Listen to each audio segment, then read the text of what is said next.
El asunto es que entra en el mercado laboral y en nuestras vidas un nuevo elemento que va a trastocar y a remodelar absolutamente todo. A mí me gusta contar la historia de los coches, ¿no? Cuando entraron los coches, todo el mundo montaba a caballo y al principio, pues un 20% de la gente iba en coche y un 80% a caballo. Y en cuestión de 3 años, el 80% de la gente iba en coche y un 20% a caballo. El problema que tenemos ahora mismo no es que estén llegando los coches, el problema es que los caballos somos nosotros. Las personas somos los caballos. Nos estamos sustituyendo en nosotros mismos. Y además, si tú te quedas sin curro, ya no tienes pasta para comprar lo que producen las empresas. Con lo cual es que el sistema actual no se sostiene. Simplemente con que la IA avance y se coma un 5% del mercado laboral, ¿qué hacemos con un 5% más de paro? ¿Qué hacemos con la sanidad? ¿Qué hacemos con la educación? Es que no salen los números. Entonces, está bien que se legisle contra derechos fundamentales, pero yo creo que estamos en una revolución que requiere un nuevo contrato social.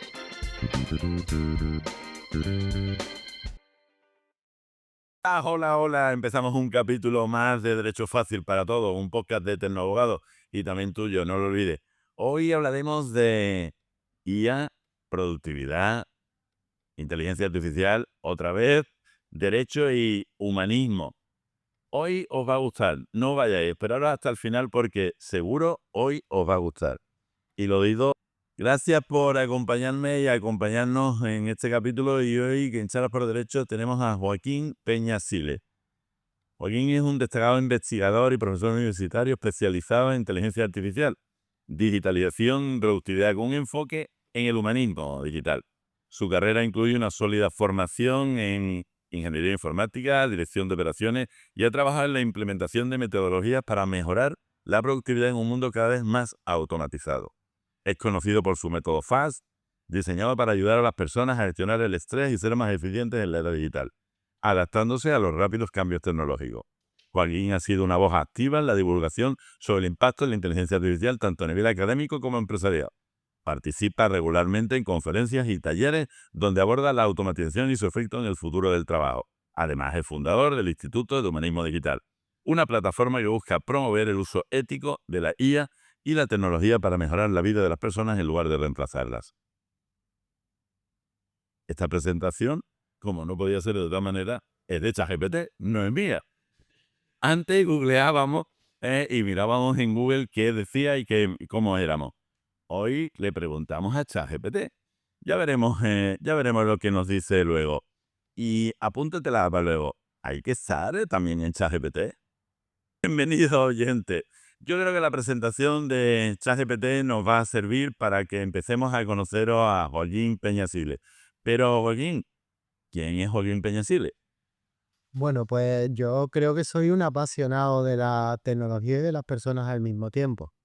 Y esta era de inteligencia artificial que nos está tocando de frente, y con los 4 tsunamis, como me gusta decir, que no es uno solo, son varios, pues requieren todavía más atención a las personas y todavía más tecnología, porque al final a mí me gusta decir que esta tecnología es la que más rápido va a expandirse y se está expandiendo por una cosa muy sencilla. El resto de tecnología tiene muchos botones, mucha configuración, mucha complejidad, y esta simplemente con saber hablar es suficiente para interactuar con ella y eso lo sabemos hacer todos.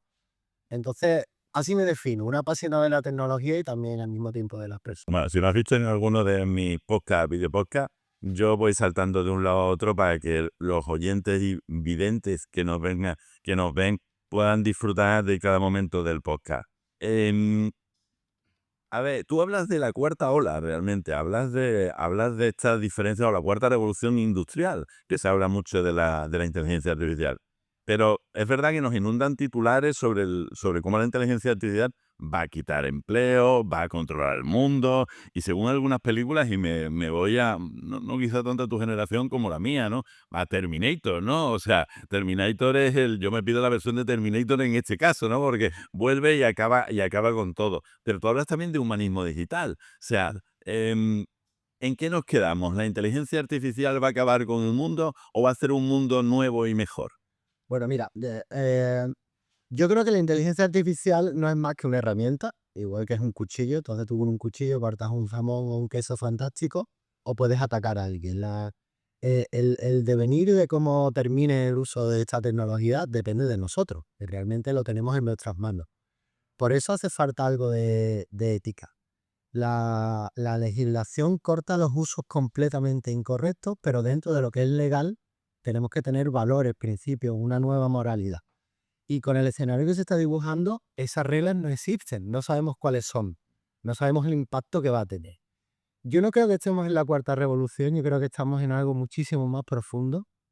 El avance del BRICS, Brasil, Rusia, China, etcétera, los niveles de inflación que tiene el dólar, em, los intentos y seguro que la consecución de implantar las monedas, las cripto de país, que seguramente vaya enfocado a seguir manteniendo la hegemonía del dólar.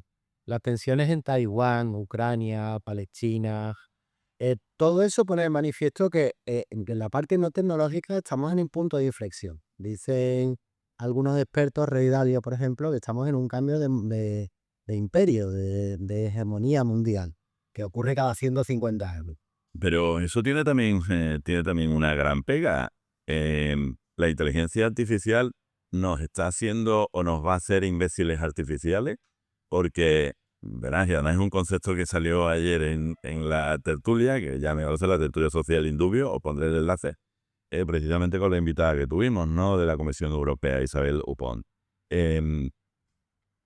La generación que viene actualmente está naciendo con el uso de la inteligencia artificial. Entonces, realmente está privándose de elementos que nosotros teníamos interiorizados, sobre todo la capacidad analítica, la capacidad de interpretación de texto. Ellos primero están empezando a funcionar solo por lo que les da, lo que les proyecta la inteligencia artificial. Y sin entrar ya no solo en la ética, sino en los sesgos, en la falta de privacidad, la falta en el acceso a la protección de datos, porque inteligencia artificial no es solo ChatGPT, inteligencia artificial es mucho más. Habla de esto y cuenta ya, ¿qué es la inteligencia artificial generativa? A ver, bueno, para atender la pregunta necesito media hora. Vamos a verlo. A ver, yo creo que es importante entender qué es la inteligencia artificial generativa para que veamos qué hay detrás y realmente las capacidades que sí tiene y las que no tiene.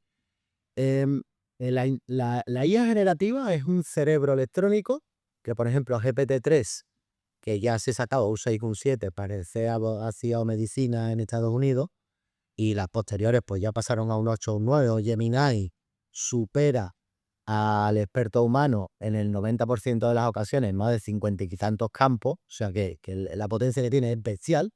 Se construye simplemente escogiendo información, toda la información de la humanidad, puede ser texto, puede ser audio, puede ser lo que sea, y se le da a ese cerebro electrónico y va analizando frases y a cada palabra de la frase le asigna la neurona. Entonces, voy al banco a sacar dinero.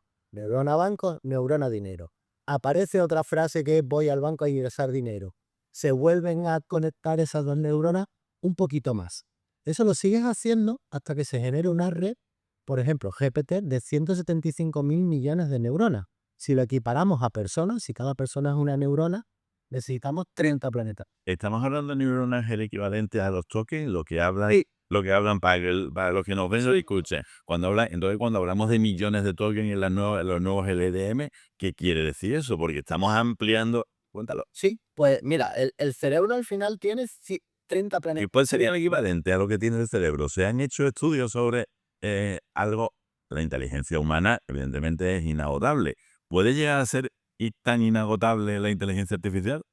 Sí y no, te explico. A ver, GPT tiene el doble, el GPT-3, el pequeño, y El pequeño, el inicial. el doble de neuronas que una persona. El doble, son equivalentes a 30 planetas Tierra. Entonces, los tokens de entrada es que ese cerebro no es redondito como el de la persona, es cuadrado.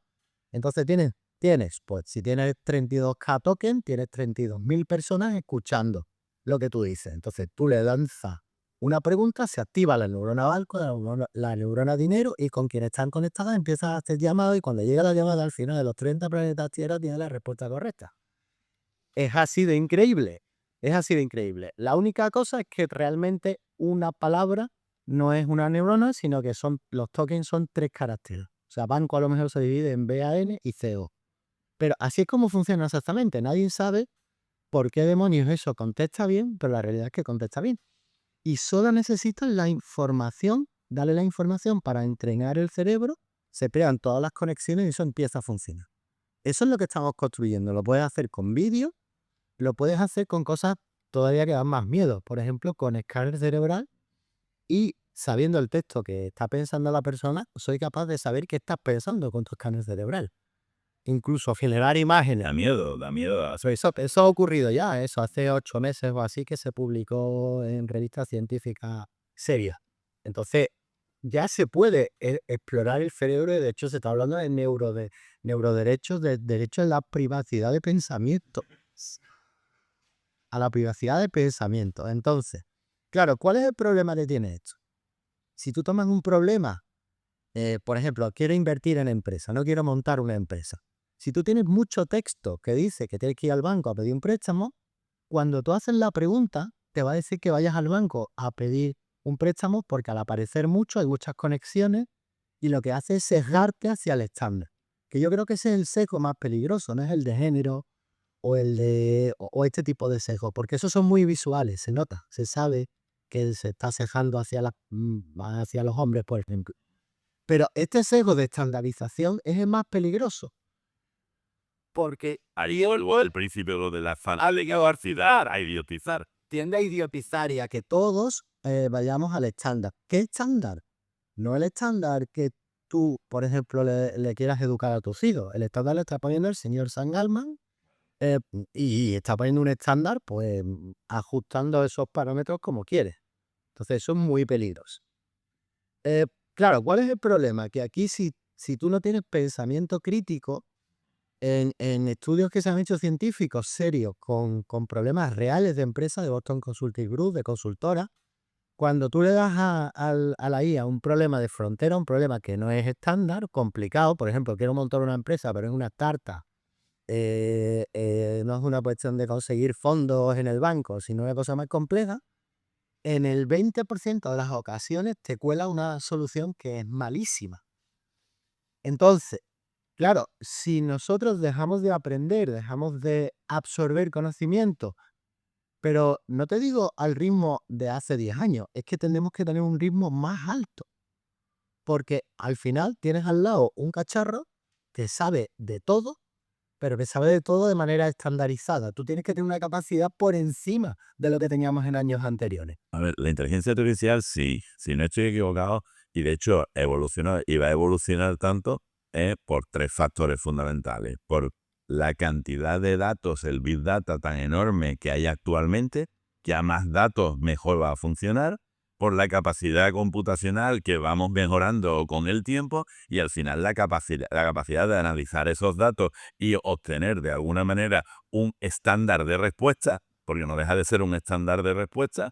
¿Qué límite hay o qué problema tenemos cuando en realidad los datos que estemos incluyendo, y ahí me meto también en la parte de la IA se está surtiendo de datos que son sus propios datos, que al no ser buenos, por decirlo de alguna manera, entonces volvemos atrás, no adelantamos. No, incluso peor. Incluso peor.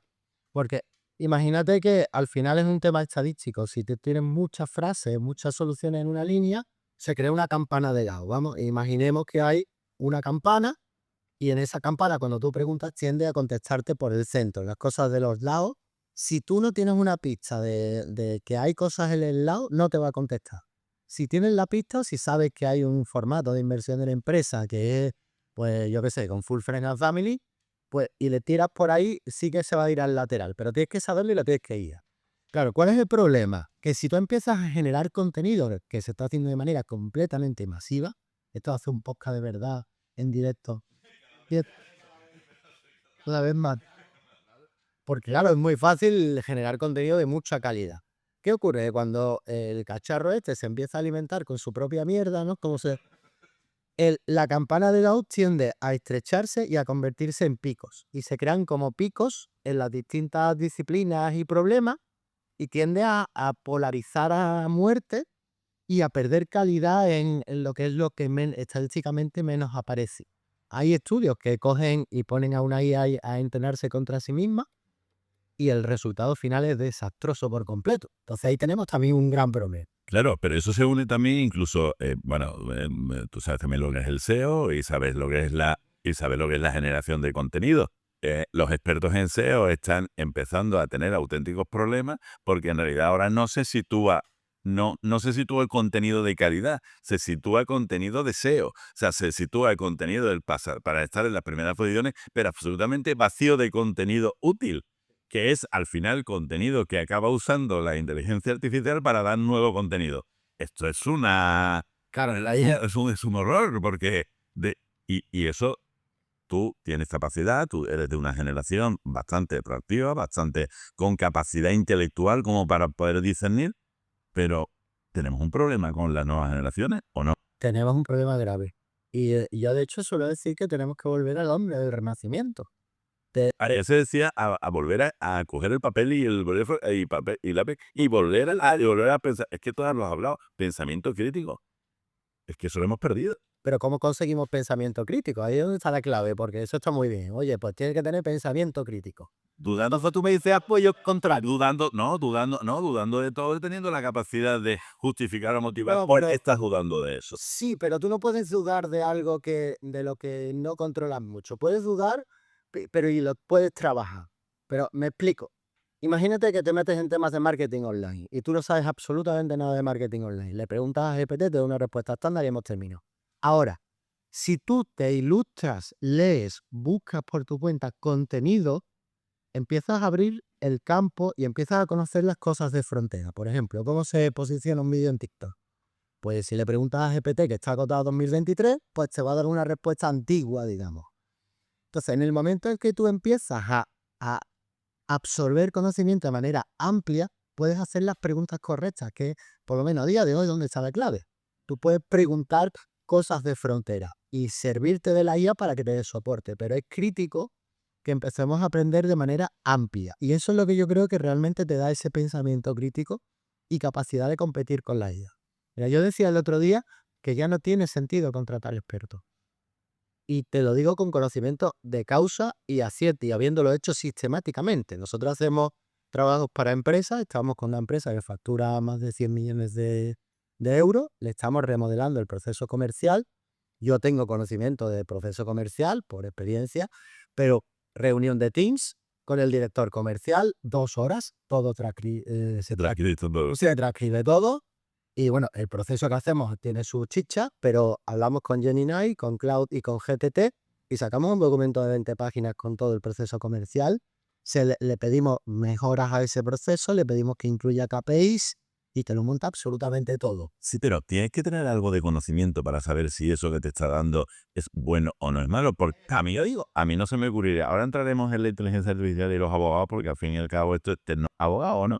Y habrá que hablar algo de eso. Pero a mí no se me ocurre preguntarle sobre ingeniería aeronáutica y creerme la respuesta que me da de ingeniería aeronáutica porque yo no tengo. ¿O la puedes creer? Ya te... ¿Me la puedo creer? Sí, sí, sí. Sí, lo que pasa es que ¿Y qué pasa con los prompts? O sea, si la respuesta también depende de cómo se lo pregunte, y de hecho hay distintos modelos de lenguaje y son más o menos avanzados, ¿me lo puedo creer igual con el 4.0 que con el Gemini Plus o con ¿cuál me lo creo? ¿Qué diferencia hay? Pues ya a que tú no hablas igual con todo el mundo. No, claro que no. Con cada persona habla de una forma distinta.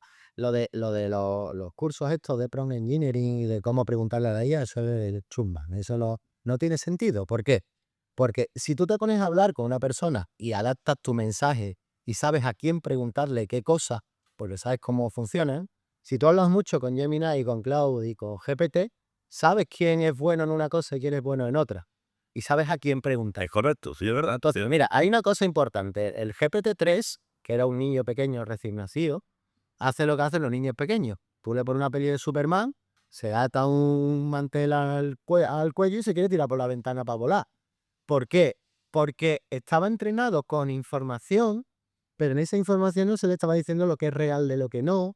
No le habíamos dicho que mentir o inventar era malo. pero había leído muchas historias inventadas. Ya tengo el que ya me inventa. ¿Ya no tenemos alucinaciones? Ya no tenemos alucinaciones, no, ya tenemos soluciones incompletas o estandarizadas, pero las alucinaciones son cada vez menos frecuentes. Si no tiene un dato donde sacar la información, ¿no se lo inventa? ¿Eso no es una alucinación? Cada vez menos.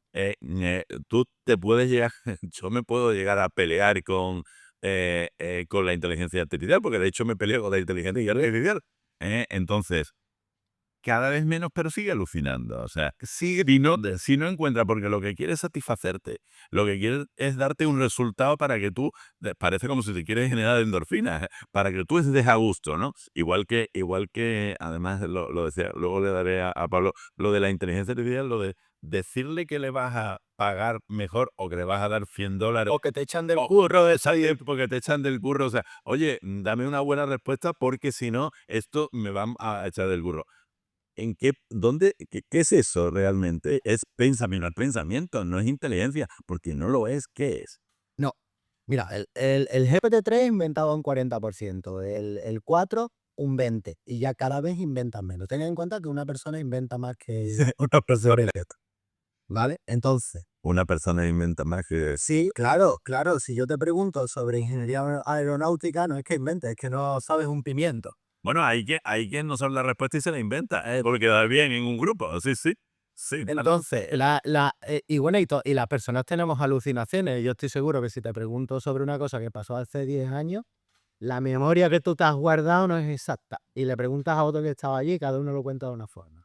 Entonces, bueno, eso de la perfección. Eso hablaríamos en mi formación sobre testigos, hablaríamos de lo que realmente percibe el testigo como verdad y lo que es la verdad. Pero ahora no es el día de hoy. Van por ahí los ciegos, ¿no? El día de hoy. Entonces, bueno, la cosa no es centrarse en donde cojea, sino en la potencia real que tiene. Y es que si tú le pasas un proceso comercial donde no le estás pidiendo datos, sino que analice el texto y que se base en el texto y que te ordene ese texto y que te proponga mejoras sobre ese texto, eso funciona fantásticamente.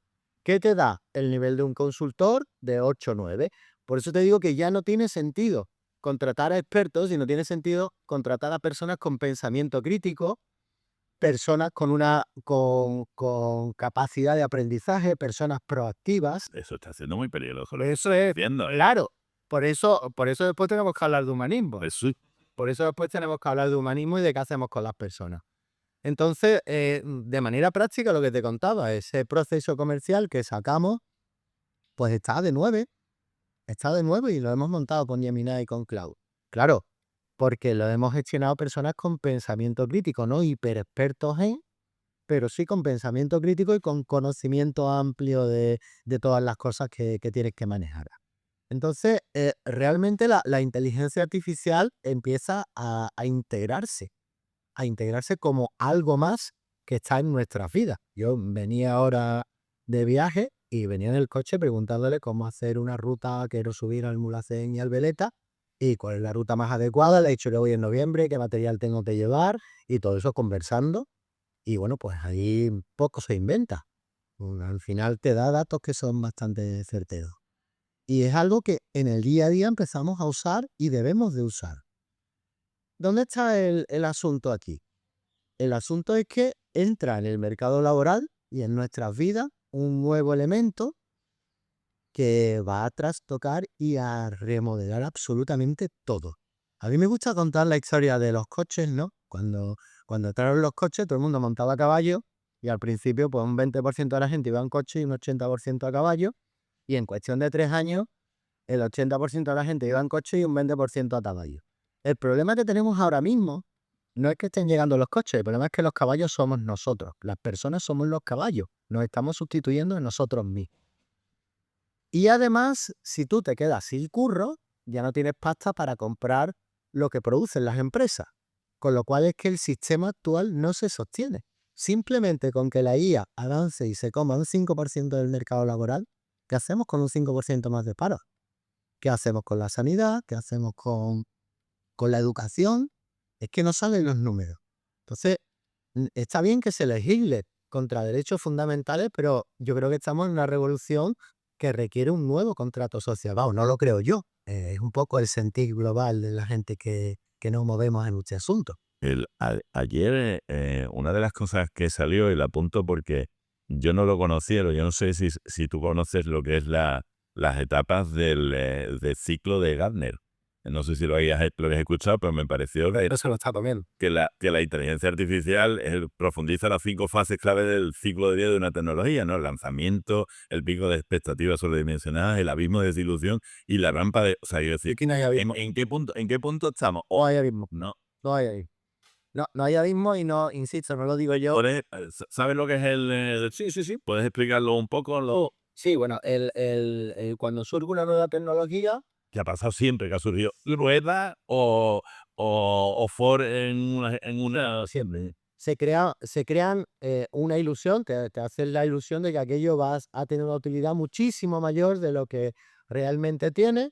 Entonces se crea mucho hype, mucho humo, mucha venta y tal. Todo el mundo se tira de cabeza y llega un momento en que te hace realista, ¿no? Dices, ostras, esto no es para tanto. Y hay una caída y ya después se vuelve otra vez a subir, integrando lo que realmente puede hacer la inteligencia artificial. En inteligencia artificial esto ha pasado ya varias veces. Ahora me ha entrado la duda si son 2 o 3 inviernos de la inteligencia artificial.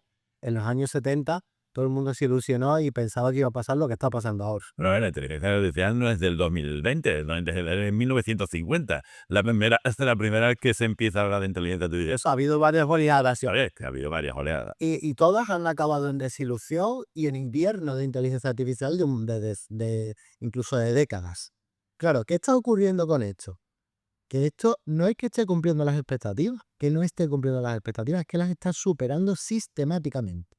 Yo hice tesis en inteligencia artificial. ¿Que la está superando? Sistemáticamente. Sí. Yo hice tesis en inteligencia No hay aviso ni de superando. superando. Sí, yo te digo cómo lo vivo yo. Yo hice tesis en inteligencia artificial en 2005, aplicando resultados a la amenaza con sistemas multiagentes en cosas potentes, ¿vale?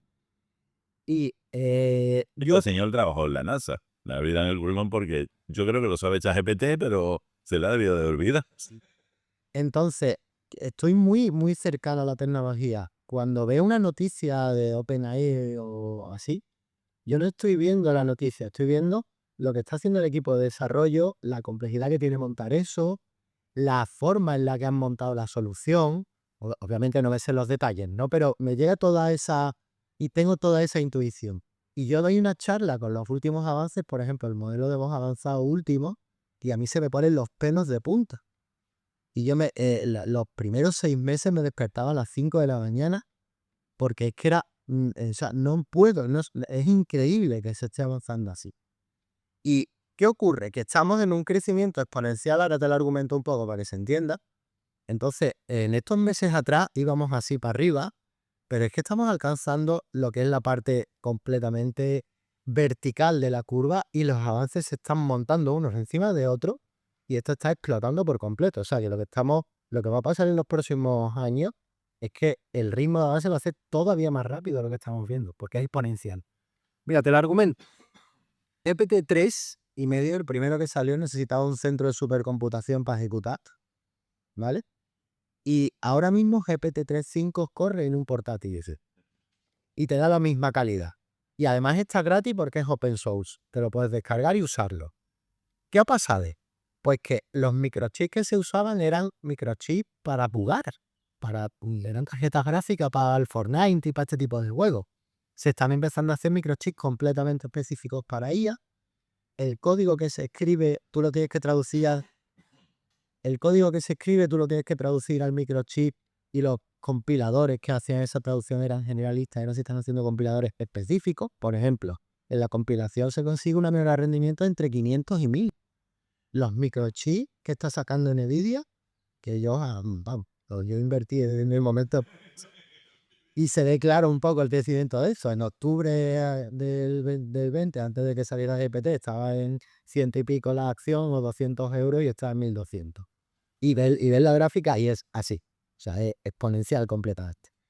Entonces, está avanzando los microchips, está avanzando los compiladores, está avanzando la estructura, la arquitectura, como montan los cerebros. Y aquí está pasando lo que ocurre cuando una tecnología se populariza. Y es que no aumentan los costes, sino que disminuyen. De hecho, la tendencia ahora mismo, y lo que se habla en el mundo de la tecnología, los que sabemos de esto, es que el coste tiende a cero. O sea, el coste de ejecutar inteligencia artificial en unos años va a ser igual que buscar en internet. Lo vas a tener gratis y por lo que vas a pagar va a ser por inteligencias artificiales muy, muy potentes o montadas con la información privada oculta. Muy especializada. Especializadas en lo tuyo, ¿sabes? Efectivamente. Vale. Yo creo que a la inteligencia, no la artificial, para que parezca la natural, le faltan varios elementos del ser humano, ¿no? Estamos hablando de inteligencia artificial multimodal, ¿no? Ya teníamos el escribir, el leer, ya tenemos la voz. Vamos a tener el tacto, el sentido y el olfato, o sea, el olfato, vamos a poder realmente llegar a interactuar. Nos metemos quizá un poco en el mundo de la robótica, y si hablamos de robótica y los abogados, ¿podrá haber un abogado robot? Y ya entramos un poquito con... Sí. He hecho algo mezclado todo, a ver. De hecho, ahí ese es Porque actualmente solo es visión y voz. Bueno, a ver, Sí, no, sí. Si quieres me saco las gafas de Meta que las tengo por ahí. Sí, no, a ver, uno de los grandes hitos que está a punto de suceder, y yo diría que nos queda un año o así, es el embodiment, la encarnación de la inteligencia artificial. Y otro que va a venir aparejado con eso, que también está ocurriendo, es la integración de la inteligencia artificial a nivel humano. pero eso ya estamos hablando de transhumanismo. Transhumanismo. Eso sí que es peligroso. No, son dos cosas. O sea, tú te conviertes en algo con IA y además tienes un robot al lado que encarna la IA y es un cacharro. A ver, te tengo que preguntar ya entonces, va a llegar un momento en que, porque al final todo tiene un coste, aunque el coste, como tú estás diciendo, llegará a no coste, pero realmente el uso de esa inteligencia artificial aplicada a otras cosas más especiales, yo me puedo implantar un chip de inteligencia artificial que me haga, además ayer surgió, hablar 20 idiomas y entender 20 idiomas. Eso está por llegar. O sea, Ya se puede. bueno, pues le queda algo, pero eso, ¿quién se lo va a poder permitir? ¿Va a haber realmente una diferencia de clases con la inteligencia artificial? No. Yo creo que no. Va a haber Va a haber quien pueda permitírselo y quien no No. pueda permitírselo. Va a haber quien tenga acceso a esa capacidad de la inteligencia artificial y quien no pueda. ¿No te ves? Y tú que hablas de humanismo digital, habla también de transhumanismo. Es que, ¿dónde estamos dejando el hombre? Sí, bien. Yo creo que no va a haber, realmente sí que va a haber acceso para todos de la inteligencia artificial. Lo que no va a haber acceso es a cosas que yo estoy seguro que ya están ocurriendo. Por ejemplo, OpenAI, yo estoy completamente seguro que tiene dos modelos. Uno es el que te está dando a ti. Bueno, tiene varios, el de pago, el gratuito. Ya se ve claramente que el gratis es torpe o es más torpe, el de pago es mucho más inteligente. Pero es que estoy seguro que tienen otro interno que es muchísimo más inteligente y que lo están usando para detectar tendencias en mercado y para adivinar qué es lo que va a ocurrir. No, eso te lo garantizo. Entonces, esas personas o esas empresas que tengan los grandes modelos, esa inteligencia es la que no te van a compartir. Y eso es lo que va a hacer que haya dos castas. Eso es. Pero seguramente les interese mantener cierto equilibrio como ya ha ocurrido previamente en la historia. Pero les interese. Por lo tanto, estamos hablando de un grupo, corporación, multinacional, a alguien que le interese primero decidir cuál es la información y cuál es lo que tú debes de saber, porque al final solo vas a tener esa unidad solo te entra información por ahí y luego va a decidir qué vas a comprar, dónde te vas a ir de viaje. O sea, yo de esto me acuerdo y es una caricatura de hace muchísimo tiempo en el que se veía un agente de aduanas en la que estaba diciéndole al que iba a entrar, no señor, usted no puede entrar porque sus compras de Amazon no compra lo bastante, va de viaje. Típico episodio de las La típica pieza de Black Mirror, ¿no? Porque estaba absoluta, el Big Data, no, usted no es un turista bien admitido en este país. Pues mira, yo te digo mi visión. A ver, claro, la bola de cristal no la tenemos, ¿no? Pero podemos tener la tesitura de que el hombre es malo por naturaleza o que el hombre es altruista por naturaleza. Seguramente serán las dos cosas. Entonces, Decid lo que opináis y comentar. bueno, pues En ocasiones anteriores de la historia, al final, que es verdad que hay una élite que controla y que pero se ponen mecanismos en las olas de humanismo anterior para que la masa, aunque esté controlada y esté manipulada, pues tenga cierto bienestar. Pero bueno, Pues bueno, por naturaleza pensando, hay dos escenarios. Harari en 21 lecciones por siglo XXI hace dos escenarios, una superélite en unas murallas mejorados genéticamente con robots que le hacen todo, y después detrás de la muralla gente con taparrabos corriendo por la selva, y la otra es pues todos, una élite que sí que está por encima y todo el mundo pues prácticamente sin trabajar, dedicándose a la poesía y pues no sabemos. Ahora, lo que sí que te digo es que eso que tú dices del transhumanismo y la encarnación de la IA ya está aquí. Los perros robóticos estos de Boston Dynamics, algunos han salido por ahí repartiendo cerveza y en Sevilla, esos valen 100.000 pavos, una cosa. sí que además no empieza a ser el primero, no caro, pero es que va a estar en la calle. No. Unitree ya los está vendiendo por 1.600. 1.600 pavos. Y hace 4 días Elon Musk ha hecho un evento donde ha sacado el Optimus a montones de Optimus, sirviendo copas en un bar. Se dice que estaban asistidos por humanos y demás, pero da igual porque Unitree lo tiene anunciado para 2025 también y cuestan $20.000 un robot de propósito general. ¿Se puede hacer eso? Sí, como si queréis hacer una demo, saco el teléfono, te hago una foto, me describe todo lo que hay aquí. GPT ya te da la descripción del mundo real y ya hay algoritmos de deep learning que en base al vídeo son capaces de manipular objetos de la realidad. Eso es increíble, pero la realidad es que ya hay chavales. El otro día me comentaba un compañero de la universidad, había estado en un congreso en la UPO de robótica, y los chavales ya están haciendo robots de propósito general con framework que hay de software libre. Sí.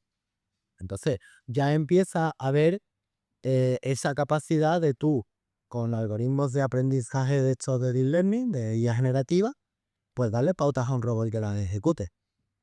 ¿Por qué? Yo creo que aquí el principal avance ha sido porque el deep learning ya estaba y toda esta tecnología ya estaba. Ha sido el aumento de la capacidad de cálculo. La capacidad computacional. Yo me acuerdo de cuando, pues, hace 10 años, bueno, 10 sí, 10 años, cuando estaba haciendo la tesis, que tú tirabas un algoritmo de esto y lo tenías que dejar 2 días, y cuando llegaban los 2 días, te había dado un error, o los datos no estaban bien, y los otros 2 días, y con ejemplos de juguete completamente. Y ahora mismo es que te pillan un modelo y lo entrenas con un portátil, un pequeñito, pero lo entrenas con un portátil. Entonces, ya hay robots por $1.600 que hacen unas cosas increíbles. Amazon ya los tiene los bípedos en los centros de logística y los está desplegando ya por todo el mundo. Entonces, no queda mucho, vamos, tecnológicamente no queda nada para que un robot pueda costar 2.000 euros, porque el coste de fabricación es ese, y que lo puedas tener en casa. ¿Dónde está el escollo? En que las personas admitamos que haya robots entre nosotros y que se acepte socialmente. Pero que digo también que, por ejemplo, en Nueva York se quisieron comprar los robots estos de Boston Dynamics para la policía, en el 22 creo que fue. La gente se tiró a la calle, los tuvieron que devolver, y en el 23 al final lo intentaron otra vez y ya se los han comprado. Entonces las personas nos resistimos, sale un taxi autónomo y le ponemos conos y le pegamos martillazos a las cámaras y demás, que salen ahí vídeos en San Francisco de eso, y ya se empiezan a admitir.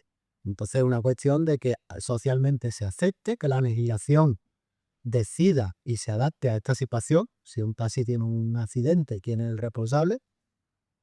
Un taxi autónomo. Sí, claro.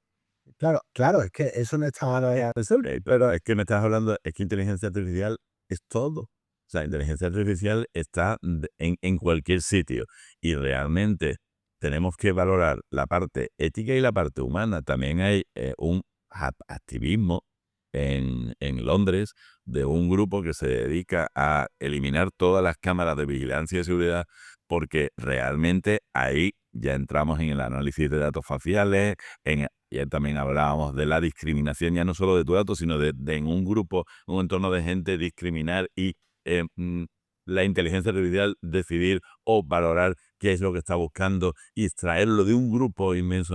Quiero decir, ¿dónde está? Ya no solo protección de datos, ¿dónde está privacidad? ¿Dónde está? Entramos con la inteligencia artificial en que es más importante la privacidad, la seguridad, porque al final se va a acabar usando con la justificación de la seguridad. Pero la inteligencia artificial comete errores. Y de hecho, escuché el otro día, y además yo creo que eso es así, en el reconocimiento facial, las facciones de las personas de color no las discrimina igual que las personas blancas. Eso no es un dato, o sea, quiero decir, eso es un dato objetivo, ¿no? Entonces, ¿dónde está el error? Entiendo que también los robots, las inteligencias, tienen que tener, ayer se decía que en la mayoría de las cosas hay que tener un botón humano, para que diga, estás cometiendo un error. Se hablaba ayer cuando te dan un crédito en un banco, ya es solo una máquina la que decide el scoring bancario, lo decide, y si estás en un entorno en el que alguno de los puntos es que no, entonces decían, ¿por qué no se pone un botón? Dice, espérate un momento, esto Eso es lo tiene que valorar, lo tiene que validar un humano. Eso tiene nombre, se llama Tremendo. Human in the Loop, ¿vale? Sí. Pero vamos al caso más extremo. Imagínate que tenemos una inteligencia artificial que analiza con drones todo lo que ocurre en todo el escenario de guerra, que tiene absolutamente todos los datos de inteligencia, de prensa, y que decide cuáles son los objetivos que tú tienes que atacar.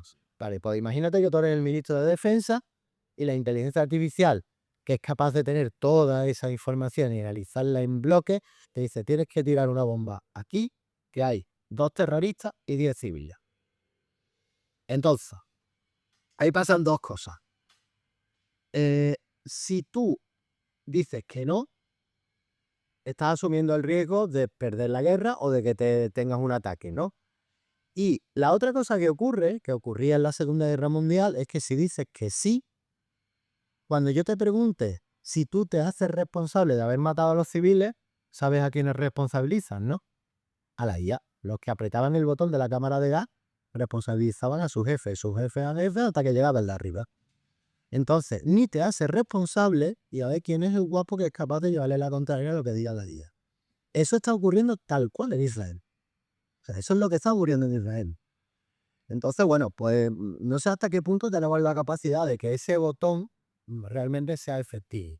Pero entonces el botón humano, o sea, Claro, el botón humano es corroboro. Al final nos vamos a quedar de notario, de doy fe, que lo pero, que... entonces tú, bueno, te acordarás en la película Juegos de Guerra de, yo creo, 1980 y tanto, en la que estaba el chaval, que estaba realmente, estamos en eso y estamos hablando de una película de 80, y al final tiene que intervenir el humano para parar la máquina que iba a iniciar la guerra. Claro, Una guerra mundial porque había malentendido o malinterpretado los datos. es que se Sí. dejo. A mí dónde está bien. Ayer, y además me resultó curiosísimo, Google ahora es más fácil determinar qué tiempo va a ser mañana o pasado, más fácil que la EAMT, la agencia de tiempo, porque lo que hace es usar patrones estadísticos, que con la cantidad de datos almacenados tiene más probabilidad de acertar. La máquina que calcula el tiempo es un modelo físico que simula todas las partículas a nivel global y un maquinón bestial.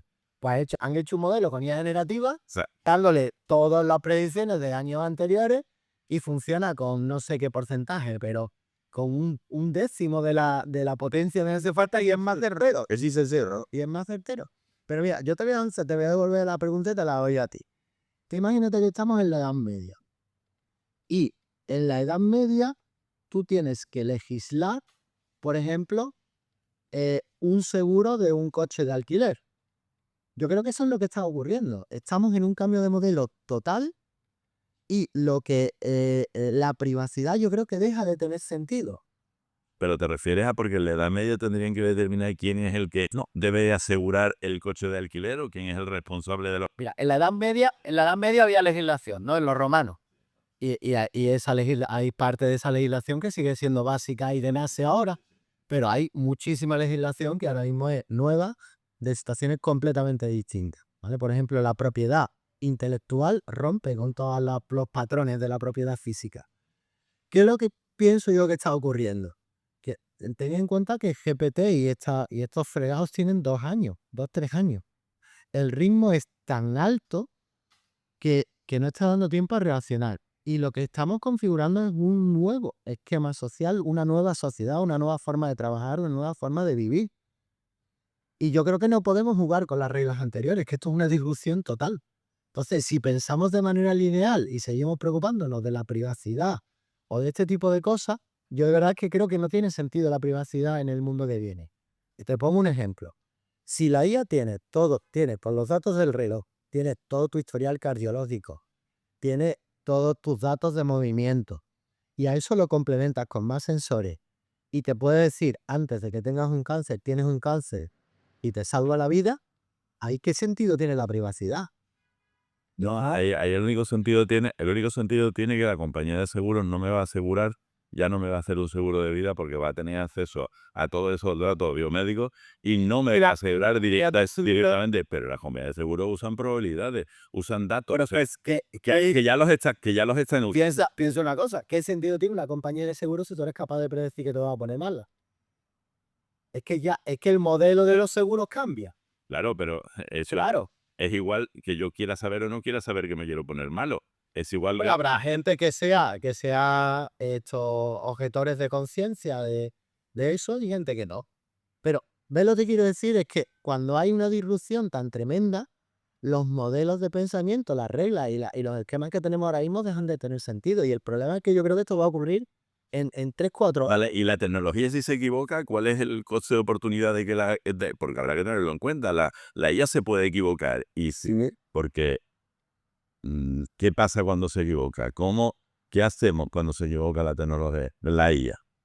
Claro, el tema es quién es responsable de eso. ¿Y quién es el responsable? Claro. O sea, que al final, vuelve, es cosa de los abogados, bueno, de los legisladores, tenemos que regular, ¿no? ¿Y cómo regulamos? ¿A partir de dónde regulamos? Y te voy más allá, porque ya que hablamos de la legislación europea y no europea, ¿por qué uno regula y otros no regula? ¿Y qué hacemos? ¿Vamos a hacer mundos distintos? ¿Vamos a hacer el mundo regulado y el mundo no regulado?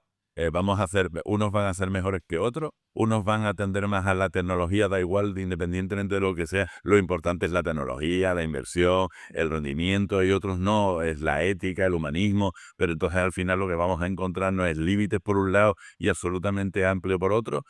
¿Qué hacemos? Porque al fin y al cabo, es que nosotros todos somos seres humanos, no todos deberíamos de tener los mismos derechos fundamentales a una IA controlada y controlable. ¿O no la tenemos que controlar? Que es un derecho fundamental. A ver, por ejemplo, en China está completamente aceptado que esté todo vigilado con cámara y lo ven como positivo. Y una persona mayor acepta que haya cámaras en su casa y que haya un robo en su casa. Y aquí, pues lo vemos distinto. Entonces, lo primero es qué es un derecho fundamental y cómo la cultura afecta a eso, porque ya no estamos, bueno, incluso a nivel de legislación, puede haber ideas distintas. Ahí siempre se pone de ejemplo el dilema del tranvía, que es, pues, de un tranvía puede matar a un niño pequeño o a un viejo sabio. Y en los países asiáticos, los mayores están mucho más valorados que los niños y matan al niño, y aquí pues matamos al viejo. Y la inteligencia lo dice hacer. Pues claro, ahí es donde está el asunto. Ahora mismo el problema que tenemos es que Depende de los datos que le hayan introducido. el problema es que la inteligencia artificial es un señor blanco occidental de mediana edad, ahora mismo, porque está entrenado con información occidental, de Estados Unidos y de Europa. No está entrenado con información de China, asiática, y el Big Sur no existe en los conjuntos de entrenamiento de OpenAI y demás. Entonces ahí hay un tremendo problema. Pero hay otro problema. La riqueza cultural ha hecho que la sociedad evolucione, y los choques culturales y los grupos culturales de intentar avanzar uno con respecto a otros y demás. Con esto estandarizamos. O sea, si los chavales de 15 años empiezan a hablar con la IA, pues los europeos se van claro, claro, Americanizar, americanizar, y los europeos entonces se van a ir estandarizando. Pero eso sí, si tenemos fe, porque si pensamos mal, por ejemplo, TikTok dicen que en China a los Sí. chavales de 15 años le pone contenido de emprendimiento, de ciencia y tal, Y aquí en Europa, pues tienes a todos los niños, a todos los chavales idiotizados con los bailecitos y con este tipo de cosas. Entonces, bueno, es un poco complejo. Mi tesis es que realmente a mí me gusta pensar un poco más allá, no de manera continuista de qué hacemos con la privacidad, sino que yo creo que va a haber una disrupción más pronto que tarde y esa disrupción genera un mundo nuevo, es lo que te digo. Es como si intenta, estando en la Edad Media, legislar lo que está ocurriendo hoy. No sabemos qué es lo que viene. Ahí hay tres aproximaciones y yo creo que la de China es la correcta. Pero, A ver, no, sí, acaba. acabo el argumento. Europa hemos legislado derecho fundamental, partiendo de transparencia algorítmica, por ejemplo, que es absurdo con los modelos de IA generativa. Y además, legislas algo que tardas 1 año y medio, 2 años en acabar de legislar y ahora en desplegar ni te cuento. Y cuando acabes desplegando, la inteligencia artificial va a hacer 1.000 millones de cosas que no están Fíjese, ni al 2022 y ahora se alerta que eso es. Claro, entonces cuando llegue a desplegar y a ser efectivo en un país y haya el primer juicio, los problemas son otros de los que están ahí.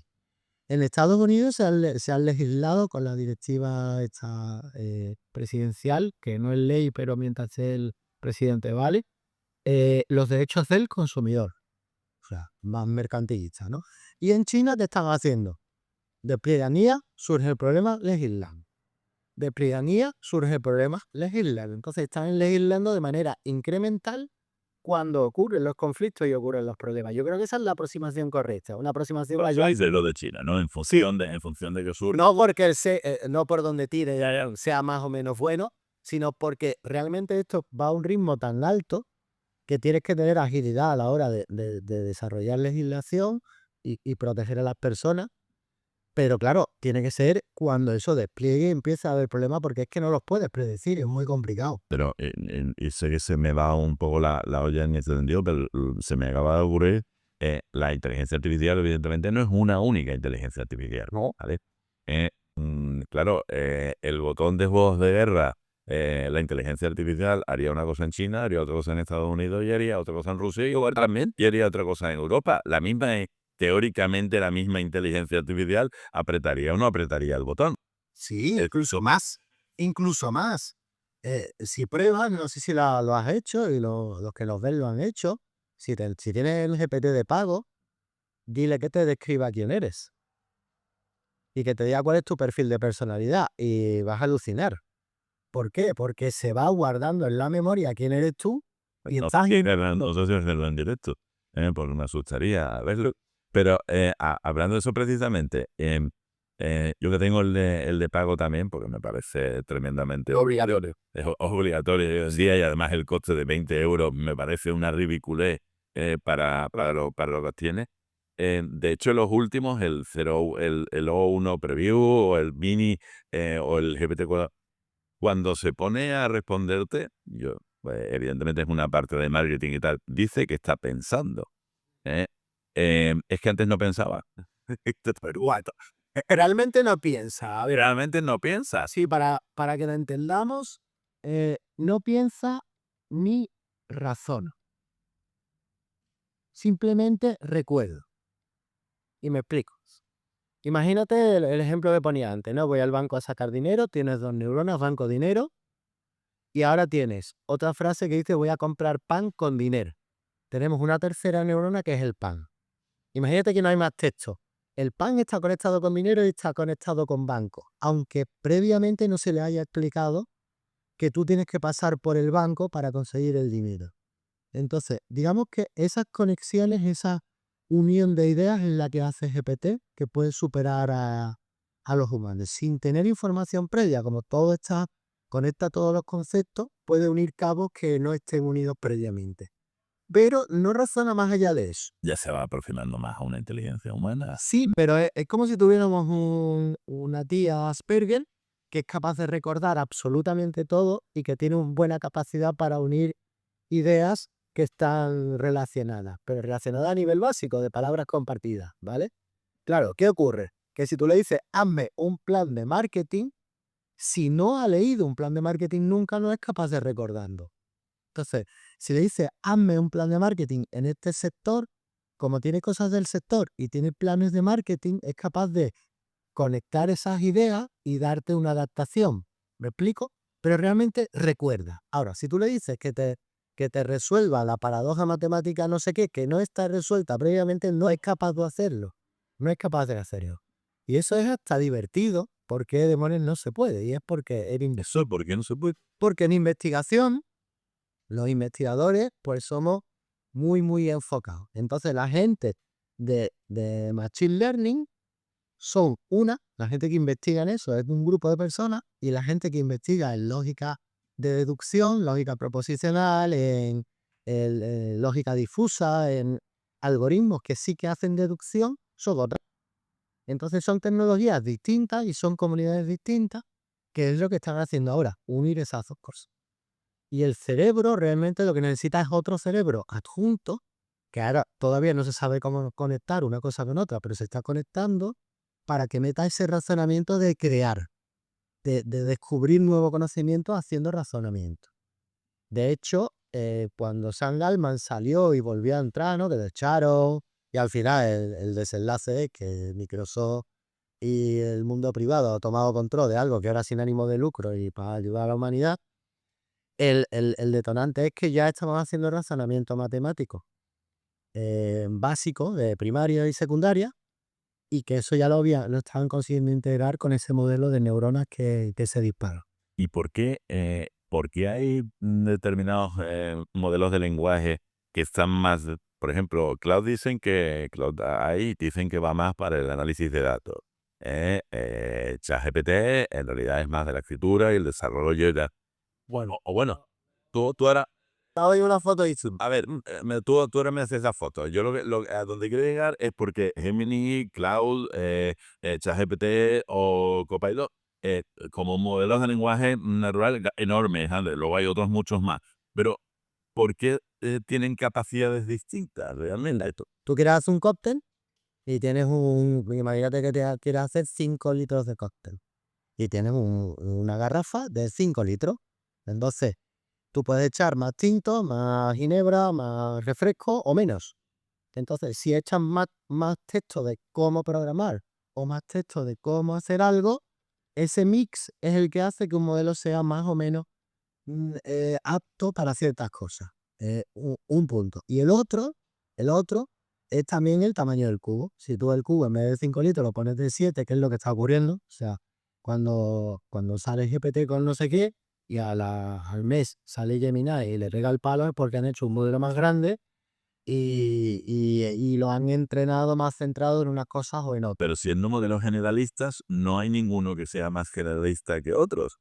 Todos de alguna manera mezclan determinadas condiciones para que sea distinto al otro. Supongo que desde el punto de vista de marketing o comercial, para que se le dé más uso a una cosa u a otra. Desde el punto de vista nada tecnológico, nada científico. Pero, o para que se usen todos, porque yo en determinadas cosas uso todo. O sea, para ver cuál es el mejor resultado. Ahí está un poco el marketing, y es que hay un conjunto de 20 exámenes que le haces al cacharro, y además después está el fine tuning, que es una vez que tú creas el modelo. Luego me respondes también a lo que es Mixtral y los agentes y los GPT.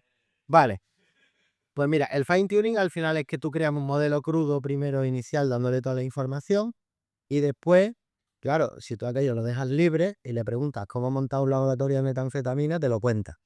Entonces, el fine tuning es decirle, pasarle otro texto que diga cosas de metanfetamina y decirle, estas conexiones neuronales, en vez de subirlas, me las baja. Entonces, esa Hablándote de saltarte también la censura que tienen, porque esa es la censura. hay maneras de saltarte la censura.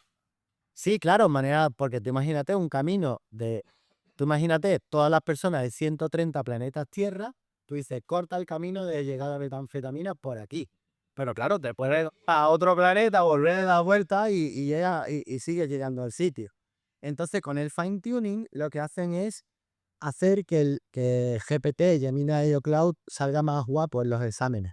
Le hacen fine tuning para que el examen lo haga mejor. Y es un tema de marketing. Claro, tú dices, no, es que resulta que GPT es más listo que Cloud. Y ahora te pones el Cloud y le da 20 vueltas. Vale, además yo lo he hecho con cosas complejas, pasarle 2 voices de 100 y pico de páginas, hacerle una pregunta chunga y GPT se fue por las ramas, me dio una respuesta súper genérica, Cloud lo bordó, lo hizo súper bien y Gemini lo bordó y me dio una alternativa para solucionar el problema que surgía.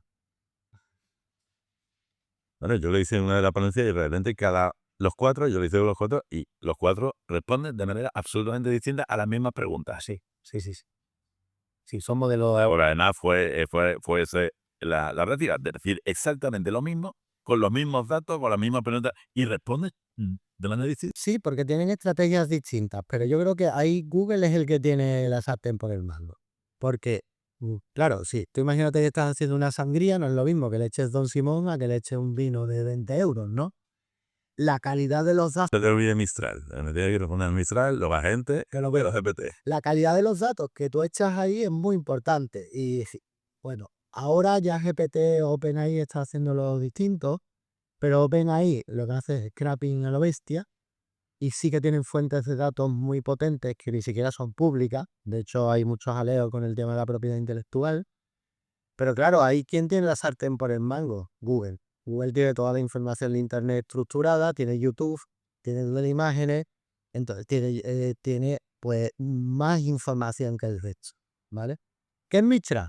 Pues Mistral es quizá el principal bastión de lo que puede hacer que todo esto cambie por completo. Facebook, Meta, han sido muy, muy listos. ¿Qué han hecho? Pues mira, una cosa que cuando salió GPT, yo decía, ostras, vamos a hacer un modelo de IA generativa. Imposible. O sea, no sabían ni qué tecnología ni cómo hacerlo. Era muy complejo. ¿Qué es lo que hizo Meta? Pues seguramente fichó, le robó varios ingenieros a OpenAI, que es lo mismo que hizo Elon Musk. Elon Musk ha montado una empresa en 4 días de IA y ha montado el principal centro de supercomputación, el más grande del mundo, hace una semana, y lo ha hecho a golpe de talonario. Se ha fichado a los buenos, ha pagado 300.000 o medio millón de pavos por cada tío, ha montado un equipo y para adelante. Entonces, ¿qué hizo Meta? Dijo, no tengo estrategia de IA, no tengo equipo de desarrollo de IA, ¿qué voy a hacer? Han entrenado un modelo y lo han dejado gratis en Internet. Lo han dejado gratis. Y unos franceses se han descargado ese modelo gratis, que es Mistral, ese gratis, y lo que le han hecho ha sido el fine tune y hacer un poquito ahí de remake, que ahora te digo cómo es. Y están dando el mismo rendimiento que GPT-3. Los primeros fueron los de Stanford, que hicieron la primera solución y Mistral copió eso. ¿Qué han hecho? Se han cogido a GPT-3 y le han hecho un montón de preguntas y han cogido las respuestas. Y con las respuestas de GPT-3 han hecho el fine tuning del modelo gratis de Facebook. Con lo cual contesta exactamente igual que GPT-3. Los de OpenAI están mosqueados porque le han robado. En vez de realmente buscar información en Internet y hacer el entrenamiento, lo que han hecho es usar el que ya existe para copiar, entre comillas. Claro, ¿qué pasa? Que Mistral ha ido un poco más lejos. Y en vez de tener un único modelo muy grande que es muy inteligente, lo que han hecho ha sido un modelo más pequeñito, que cuando tú le preguntas decide si el tema va de legislación, de marketing o de lo que sea, y ese lanza la pregunta a otro cerebro pequeñito que está especializado en marketing. ¿Me expliqué? Entonces lo hacen por capas y dan unas respuestas muy buenas y que además consumen muy poca memoria. Porque un modelo de 7 billones de parámetros, que son los que se ejecutan en el ordenador, son 4 gigas. Entonces tú para ejecutar el modelo tienes que cargar los 4 gigas de memoria, hacer que aquello haga los cálculos y dar respuestas. En memoria GPU, o sea, En memoria del ordenador. Claro, si tú haces modelos más chiquititos, por ejemplo, imagínate de medio giga, que está muy, muy, muy especializado, pues carga medio giga, te contesta, te dice a cuál de los otros tienes que preguntar, te vas al de marketing o al de legislación, y ese es medio giga, pero es muchísimo más, como tiene solo la parte de legislación y está mucho mejor entrenado, te da mejor respuesta y has consumido un giga en DD4. Ahí se están haciendo cosas súper chulas. te voy a tener que avisar porque desgraciadamente hoy tenemos el tiempo limitado. Le voy a sacar a Joaquín una segunda parte. Tenemos 15 minutillos más. No, tenemos 15 minutillos más, pero no vamos a hablar al final de abogados e inteligencia artificial. Entonces te tengo que comprometer a otra hora, al menos como hoy. ¿vale? Pero, y ahora sigue, ¿eh? Ya te aviso que nos quedan, ya lo has visto, nos quedan 15 minutillos. Aprovechémoslo al máximo, Javier. Eso. Entonces, claro, que el melón que ha abierto Meta, dejando el código abierto, es decir, que tú, yo y cualquier chaval, un terrorista o alguien muy bien intencionado se puede descargar esos modelos, ejecutarlos en una máquina pequeñita, o si se compra un servidor más grande, en vez de coger hay 3 tamaños, se puede coger, hay una hasta de 70 billones que ya se acerca a los GPT-4 y este tipo de cosas. Y montar su propia inteligencia artificial dentro de tu empresa o donde Local. Entonces, ¿por qué se dice por qué te digo que esto puede ser la disrupción total? Porque ahí ya no hay una empresa como Microsoft o OpenAI occidental, sujeta a las leyes del mercado, expuesta a empresas, sino que ahí lo que hay es algo que tú te descargas de internet y puedes hacer lo que te dé la gana sin que nadie se entere. ¿Qué ha conseguido Facebook?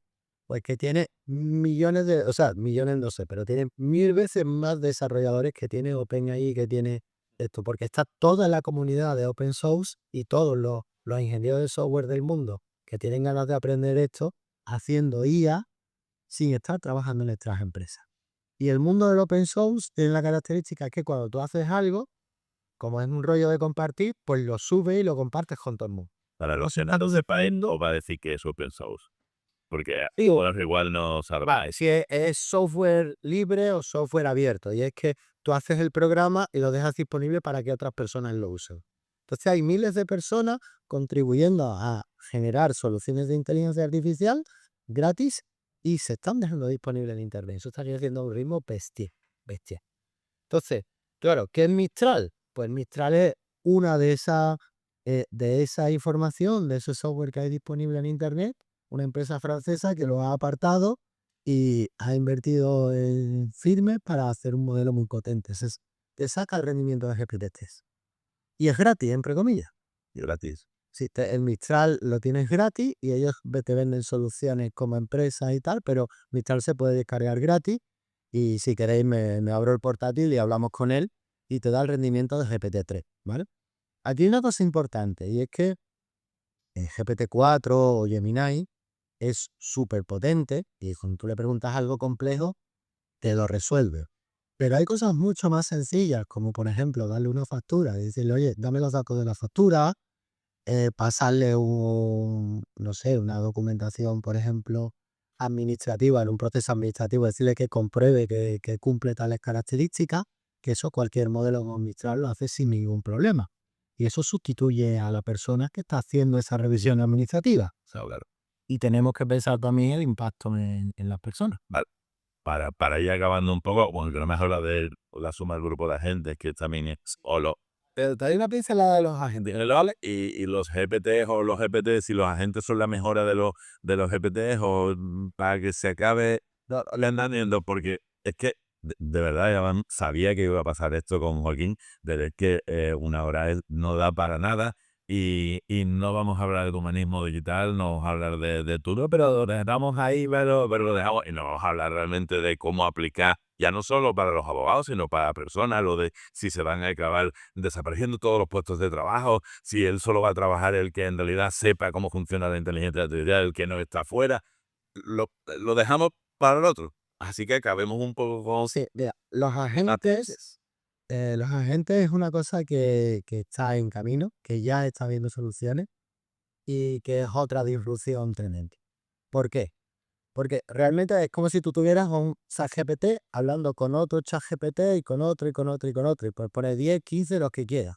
¿Qué pasa? Que a cada uno de ellos le pones un papel. Dice, mira, tú haces de poli bueno y tú de poli malo.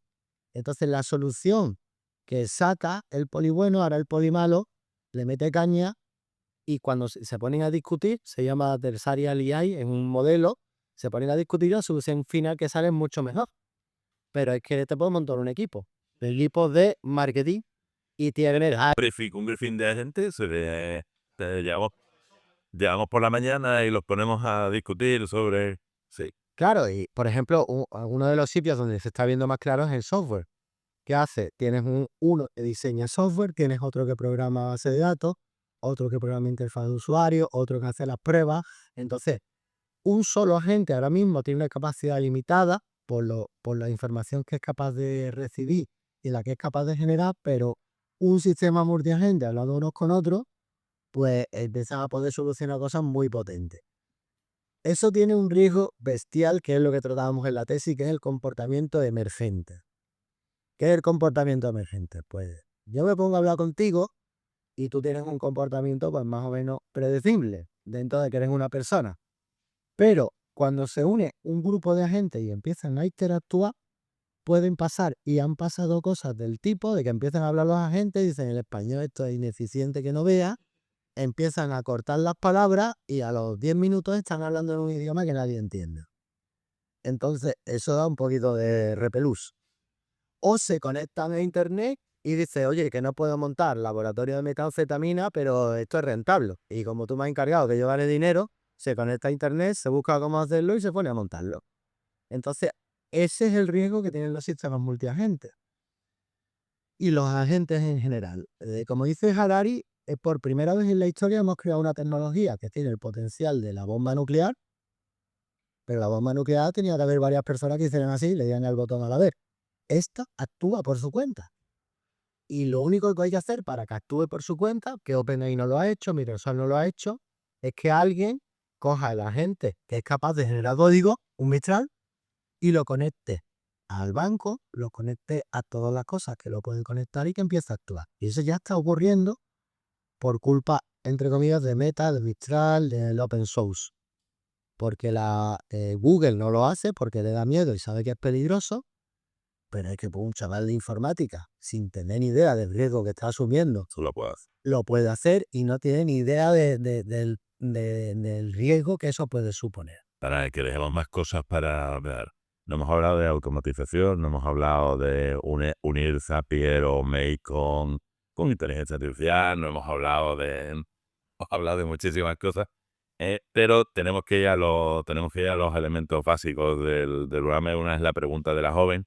En este caso hoy la joven está enferma, pero tenemos al joven y te va a hacer, esta manera de hacerlo con público, el podcast está muy bien. Te va a hacer una pregunta, si te parece, yo te hago una pregunta, ¿no? Así que, Pablo, si quieres, hazle la pregunta a Joaquín.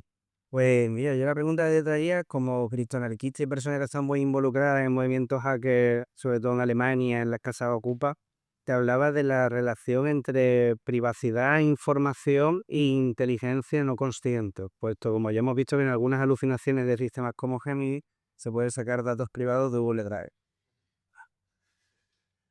La pregunta. ¿Tu opinión o la posición que tiene? Porque ya hemos visto que está más en la posición de China de recoger los datos, las cámaras o la información, y quiero saber si consideras que debería haber límites, si consideras que se debería legislar, si tenemos que llegar a una autorregulación propia por nosotros mismos, los individuos, los usamos. Yo creo que la tecnología que tenemos sobre la mesa es muy positiva. Que la privacidad no tiene sentido si los datos los usan las entidades correctas y los usamos para los fines correctos. Y la clave no está yo creo que en la privacidad o en cortar a la inteligencia artificial, sino yo creo que la clave está en quién controla y quién maneja la inteligencia artificial. Yo no sé hasta qué punto es una cuestión de legislación. Pues, es una cuestión, yo creo que de que realmente vamos en un camino que hacen falta nuevas estructuras sociales, un nuevo contrato social y una legislación que yo veo que la imaginamos cuál es, y una ética nueva. Es que al final la legislación no deja de estar construida por personas que tienen al final su sesgo y al final le decimos o la construyen la normativa otras entidades o otras legislaciones. Pero yo voy más y entiendo, creo, tu postura a una autorregulación donde la ética prime realmente sobre hasta la propia regulación. Pero ahí partimos de asumir que las personas son buenas o son malas y que hay mayoría de personas buenas sobre las malas. Bueno, yo te pongo Pero te pongo un ejemplo. Te pongo un ejemplo. Es que creo que yo creo que lo que va a ocurrir es negativo, pero bueno. No soy realista. No soy optimista. Sin pain no hay change. Sin dolor no hay cambio. Mira, o sea, hubo una época imperialista donde estaba acertado que un país invadiera a otro para conseguir recursos. Eh, con el susto, bueno, no. Después de Hiroshima, Siguen las épocas. sí, pero bueno, después de Hiroshima y Nagasaki, eso se ha hecho de forma más soslayada y menos visible y no ha sido tan... Después de Hiroshima y Nagasaki, nos dimos cuenta que la tecnología nuclear no se podía usar de esa forma. Y surgió el movimiento hippie y hubo una bajada de esa época imperialista. Entonces yo creo que con esto nos vamos a tener que dar varios sustos de inteligencia artificial para que encontremos y se genere esa moral, esa ética global que nos lleve al punto adecuado. Eso por un lado. Y por otro lado, me parece que la respuesta no es una inteligencia artificial gubernamental, porque eso es lo mismo. No me da igual si es OpenAI o el gobierno, porque al final, conforme vaya cambiando de color el gobierno, cambiará la IA. No, o sea, tiene que haber una IA con el trasfondo que Elon Musk y OpenAI surgió, que es una inteligencia artificial realmente que sea propiedad de la humanidad en global y que no esté sesgada, que no esté manipulada. Pero claro, ahí es imposible, es muy complicado. Ahí tenemos a Elon Musk, que lo que está haciendo es una inteligencia artificial sin censura, porque cree que ese es el camino, que en el momento en que hay censura tú ya estás sesgando, y este tío pues, lo que quiere es que la inteligencia artificial lo sepa todo y que seamos las personas que decidamos qué queremos preguntar y qué queremos utilizar. Es como si tuvieras un oráculo que todo te lo dice, ¿no? Es muy complicado, es muy complicado. Pero yo sí que hay una cosa que tengo clara y es que esto no se debe de parar, que el tener algo que nos dé esta información, este soporte a la humanidad, es necesario. Lo que tengo mis serias dudas de cuáles son las entidades, las organizaciones que hay que tener por detrás y si la legislación es suficiente. ¿Vale? Me concreto esto. También va a ser, y solo estamos hablando de IA generales, de ChatGPT y demás, pero la IA personal está a la vuelta de la esquina y esa IA personal sí que vas a tener tú un control más certero, que puede ser privada, que no te la proporcione ninguna compañía. Y al final vas a tener una especie de amigo o de oráculo que te ayude a vivir. Y eso hará contrapeso también con respecto a las externas, porque al final te va a llevar por otros sitios de los que te lleve GPT por ahí, y demás. Eso es un punto. Pero ¿a dónde vamos a llegar? Es prácticamente imposible de predecir, es muy complicado. Lo que está claro, joder, Joaquín, es que la inteligencia artificial hoy es algo completamente disruptivo, algo que a la gente le da lo mismo de miedo que de alegría. En nuestra tertulia de ayer duplicó el número habitual de miembros que acudimos y realmente también hubo varias de las peticiones que hacía la gente que hacían los compañeros, estoy acabando ya, que era precisamente que quizá hasta incluso el público en general es un gran desconocedor de a día de hoy lo que es la inteligencia artificial y hasta dónde podemos llegar. Que quizás se echa en falta o se echa en falta incluso de los organismos, de quien está decidiendo que realmente diga qué es la inteligencia artificial generativa, tanto los beneficios como los perjuicios, como los peligros, que realmente, ¿verdad? Allí había mucha gente interesada porque no sabía realmente de qué se estaba hablando por la inteligencia artificial. Y eso también es un peligro. O sea, solo nos vamos y a veces solo nos quedamos en lo que quieren determinados medios que veamos de lo negativo. Tiene muchas cosas buenas, pero no se habla. Pero es que ni siquiera se dice hasta dónde se puede llegar, ¿no? Entonces, quizás esa falta de información, dependiendo de dónde ven, me da igual, también es algo que debería pasar. Esta función de educar o de formar de tal, creo que no, ni siquiera deberíamos de hacer tú sí, porque además yo creo que forma parte de tu manera de sentir y de expresar tu profesión misma. Pero es que hay entidades que deberían de preocuparse muy mucho De hecho, por eso montamos el Instituto de Digital Humanism. Es porque hay una necesidad clara de divulgar qué está ocurriendo y una necesidad clara de empujar para que las cosas vayan en la dirección correcta. Si le preguntas, y la pregunta del joven, ¿qué va a pasar? Pues no lo sé.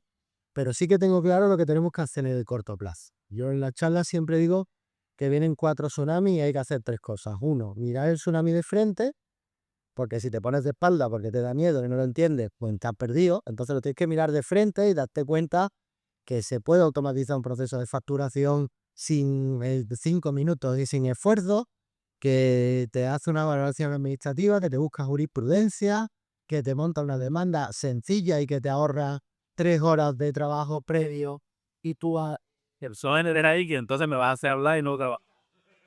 Bueno, pero el folio, el enfrentarle el folio en blanco. Claro, el folio plano vale, el folio plano. Uno. Tienes que observar qué ocurre. Tienes que observar qué ocurre. Mirar el tsunami de frente y ver por dónde demonios te metes para ponerte encima del tsunami surfeando. Y eso es lo que hacemos desde el instituto. Nosotros tenemos almuerzos mensualmente, que lo que hacemos es contar lo último que ha ocurrido para que veas el tsunami y después vamos al paso. Y es que no te puedes quedar viendo el tsunami, te tienes que tirar al agua. Porque si tú no tocas todo esto que estamos contando aquí, pues vale, ¿no? Y tú vas a hacer eso. Pero cuando tú te pillas a GPT-4 o a Gemini, le pasas algo de curro o le pasa un problema que tienes con tu pareja o con un empleado y aquello te resuelve y te ayuda y te hace de consejero, dices, ahí es cuando realmente te das cuenta de la potencia que tiene. Y además las de pago, las gratis no son las fuego. Espera, que me queda un punto. 2, te tienes que tirar al agua, que también lo hacemos en los almuerzos del instituto.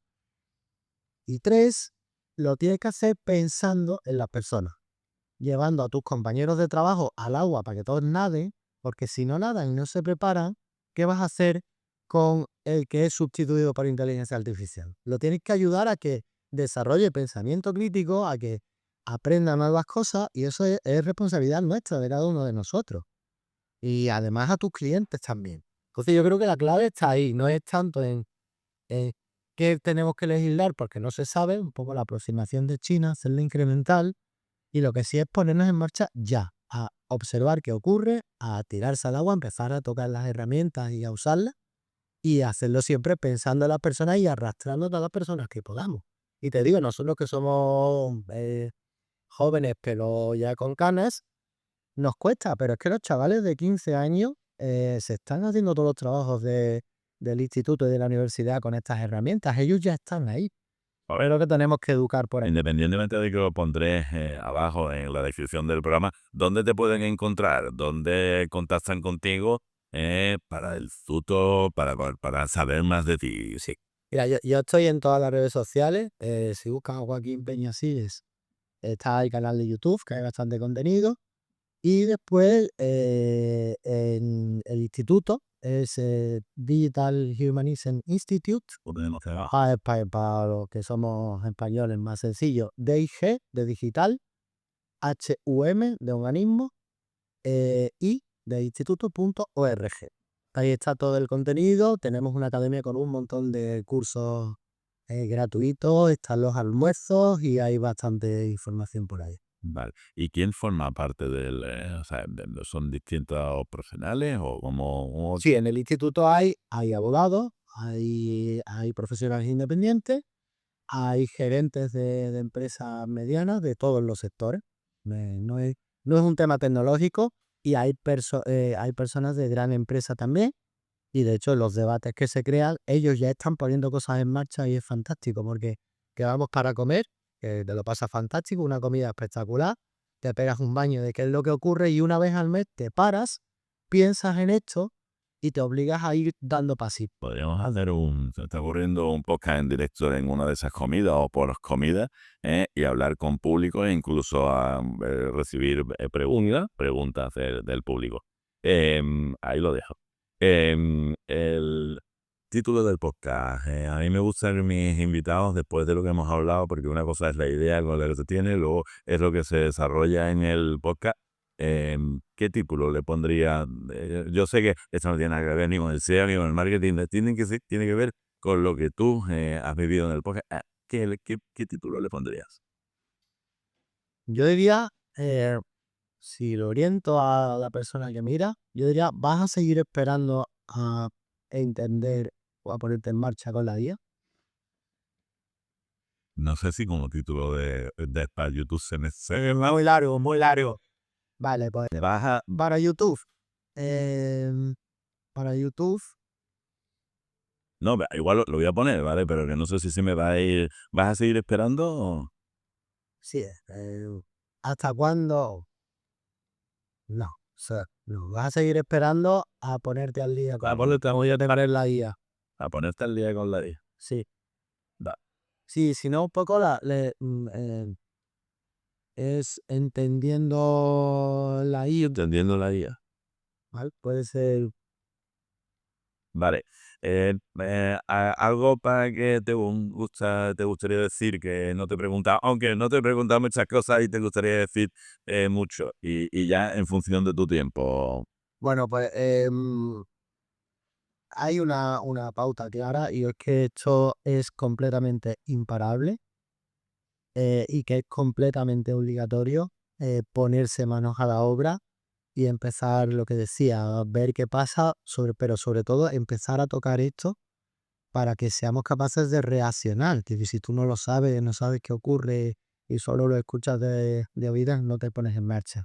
Es completamente obligatorio porque va a tocarle a nuestros hijos, nos va a tocar a nosotros en el trabajo y ahí yo creo que tenemos que ser conscientes de una cosa. Esto no es algo, esto no es una moda tecnológica, esto no es una moda tecnológica, esto es un cambio de modelo completamente. Y esto no va a pasar dentro de 10 años. Esto ya está pasando, lo estoy viendo a diario, lo estamos haciendo con muchísimas empresas y de aquí a 2 3 años a la mayoría de nosotros nos va a tocar de una forma u otra.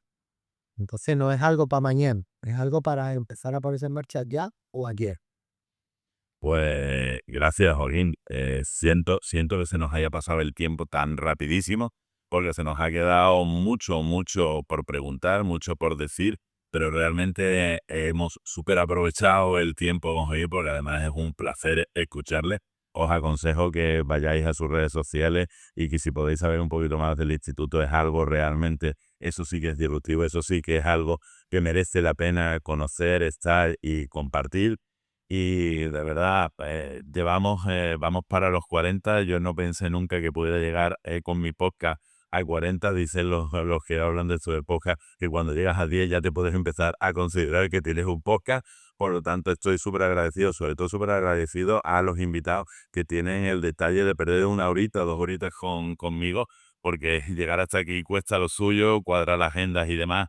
Así que si te ha gustado y lo quieres compartir, por favor compártelo. Nos escucharás en las mejores plataformas de podcast, Spotify, Apple Podcast y por supuesto ahora en YouTube. Y nos verás en pequeños clips también. Si te gustan, compártelo. Si tienes algo más, consultas @tenova.com, y si quieres que traigamos a alguien que a ti te parezca que deba ser entrevistado del nivel, por supuesto, a partir de Joaquín, y si no, el que te apetezca, aquí lo tendremos. Te valoras, valórate, saber es un valor, pregunta, escucha, piensa, reacciona, nadie lo hará por ti. Y sobre todo, sé muy feliz. Un segundo, no os mováis. Oh, Dios, todavía mujer ahí, mate.